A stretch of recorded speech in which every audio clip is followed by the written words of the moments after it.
নমস্কার, সবাই কেমন আছে? নতুন ঠিকানা ওয়ানের একটি ব্লগে আপনাদের সকলকে স্বাগত জানাই। তার সঙ্গে সকলকে জানাই গুড মর্নিং। এখন আমি রেডি হয়ে গেছি আর যাচ্ছি বর্ধমান। চলুন ঝটপট করে বেরোই। যেহেতু আমার লেট হয়ে গেছিলো বাড়ি থেকেই বেরোতে, সেই জন্য বাস স্ট্যান্ডে আসতে আসতেই দেখছি বাসটা এসে দাঁড়িয়েছে। তো ঝটপট করে বাসে উঠে পড়লাম। চারিপাশটা একবার আপনাদের দেখাচ্ছি। দেখুন কেমন সবুজ হয়ে আছে। এই সবে ধানগুলো বেরিয়েছে, সেই জন্য এরকম সবুজ হয়ে আছে। এখন যে চাষটা করা হয়েছে ধানের, এটা হচ্ছে বোরো চাষ। আর দেখুন যেই দিকে তাকাবেন সেই দিকেই সবুজ, মনে হচ্ছে কেন কেউ কার্পেট বিছিয়ে দিয়েছে। সবুজের মাঝে মাঝে এই যে হলুদ হলুদ হালকা দানগুলো দেখতে পাচ্ছেন, এগুলো হচ্ছে নতুন বেরোচ্ছে আর কি, সেই জন্য।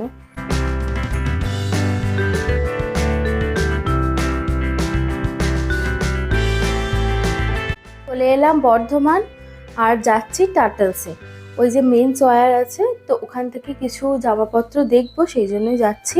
চলুন দেখি কি পছন্দ হয়। চলে এসেছি কলেজে। এটা হচ্ছে আমার বিটেক কলেজ। আর এখানে আমার কিছু দরকারি কাজ আছে, সেগুলো কমপ্লিট করে একদম ডাইরেক্ট বাড়ি চলে যাব। আজকে প্রচণ্ড গরম, সেই জন্য এত রোদের জোর, শরীরটা একটু খারাপ লাগছে। শরীরটা এত পরিমাণে খারাপ লাগছিল, একদম ডাইরেক্ট বাড়ি চলে এসেছিলাম। খাওয়া দাওয়া করে একটু রেস্ট করে এখন বিকালের দিকে ওই 3:30 4টে বাজছে এরকম দিকে এলাম বাড়ির বাগানটাতে। একবার দেখাই আপনাদের। তাহলে তো এই দিকের গাছগুলোতে প্রচুর ফুল দিয়েছে, ফুলের সাইজগুলো অনেক বড় বড় হয়ে গেছিলো। এখন যেহেতু গরম পড়ে যাচ্ছে আর রোদটার জোরও তো প্রচুর, সেই জন্য ফুলের পরিমাণও কমে গেছে আর ছোট ছোট ফুলগুলো হচ্ছে, খুব বেশি বাড়ছে না।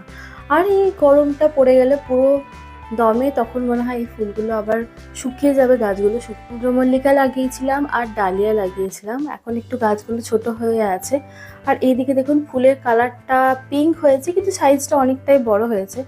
এখনও 2-4টে কুড়ি আছে, মনে হয় ফুটবে গাছটাতে। চলুন বাকি দিকটা দেখাই। এইদিকেও একটা সাদা রঙের হয়েছিল, এখন আস্তে আস্তে মানে শুকিয়ে যাচ্ছে গরমের জন্য। এগুলো তো শীতকালের ফুল। আর এইদিকে যে কালারটা হয়েছে দেখছি চন্দ্রমল্লিকার, এটাও দেখছি সেই ডিপ পিঙ্ক কালারটা হয়েছে।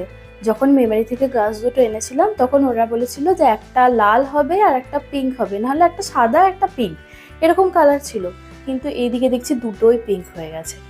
আমাদের যে ফুল পুজো করা হয় না, সেই ফুলগুলোকে কুচিয়ে এখানে ফেলা হয়েছিল। দেখুন হালকা জল পেয়েছে, প্রচুর ছোট ছোট ছোট গাঁথা গাছ বেরিয়েছে। কিন্তু এগুলো হয়তো এখন হবে না, গরমকাল আবার মরে যাবে। কিন্তু বর্ষাকালে দেখবেন এরকম ছোট ছোট ছোট ছোট অনেক গাঁথা গাছ বেরোবে, আর ওগুলো কেটে কেটে লাগিয়ে দেবেন এবং প্রচুর গাঁথা গাছ হবে। আমাদের কিন্তু এই যে গাঁথা গাছগুলো দেখিয়েছি আপনাদের, সব এরকম ভাবেই হয়েছে। আর এইদিকে প্রচুর বেগুন গাছ লাগানো হয়েছে, সেগুলোই আপনাদের দেখাচ্ছি। ওই ডালিয়া চন্দ্রমল্লিকা ফুলগুলো নিয়েছিলাম, তখন কটা বেগুন গাছ লঙ্কা গাছ এগুলো এনেছিলাম, তো ওইগুলোই বসিয়েছি। দেখুন অনেকগুলোই বেগুন হয়েছে মোটামুটি। কিন্তু হ্যাঁ, এর সঙ্গে আপনাদের একটু খোল পচা গোবর সার এগুলো দিলে ফলনটা আরও ভালো হবে। তবে আরেকটা আপনাদের কথা বলে রাখি, এই যে মাটির সঙ্গে বেগুনগুলো লেগে আছে, এগুলো কিন্তু পোকা হওয়ার চান্স অনেক বেশি থাকে। আর ওই দিকটা দেখছেন, ওই দিকে প্রচুর লঙ্কা গাছ হয়েছে। একবার ওই দিকটাতে ঘুরিয়ে আনি আপনাদের। এইদিকেও প্রচুর লঙ্কা হয়েছে।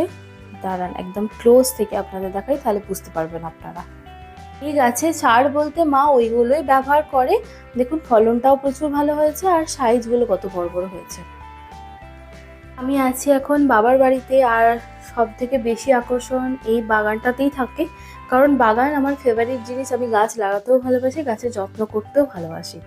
তো সেই জন্য চেষ্টা করি যে সবজির গাছগুলো অন্তত বাড়িতে লাগানোর। যেগুলো বাইরে কি হয়, আমরা সবজি কিনি ঠিকই, কিন্তু ওগুলো অনেক পেস্টিসাইড, অনেক রকম বিভিন্ন রকম সার ব্যবহার করা হয়, যেগুলো আমাদের শরীরের জন্য খুব হার্মফুল হয়, কারণ ফলনটাকে বাড়ানোর জন্য।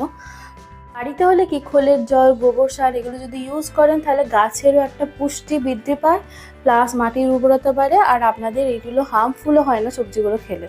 এইদিকে হয়েছে টমেটো চাষ। দেখুন কত টমেটো এসেছে, ছোট ছোট আছে এখনো পাকেনি, কিন্তু প্রচুর টমেটো এসেছে।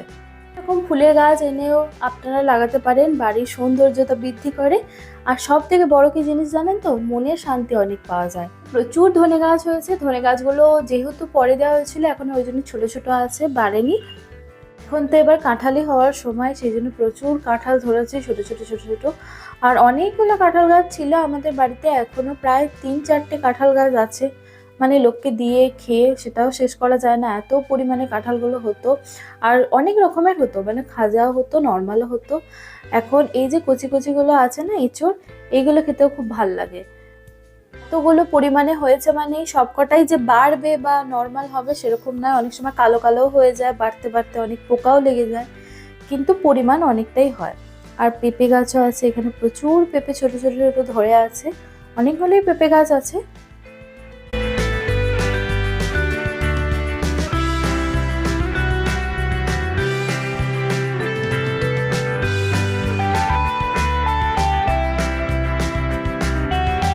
হচ্ছে কাঁচা কলার মোচা, এর আগের বারেও একটা ধরেছিল আর এইবারেও একটা ধরেছে। বাড়ি এসে অনেক দিন পরে আপনাদের পুরো বাগানের ট্যুরটা দিলাম।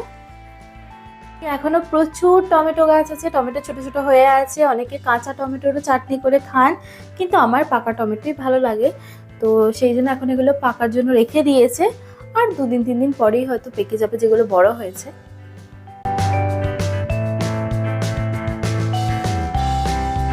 বেগুনটা জানেন তো খাওয়ার মতো হয়ে গেছে, তো সেই জন্য বেগুনটা তুলে নিচ্ছি, আজকেই ভাজা খাওয়া হয়ে যাবে।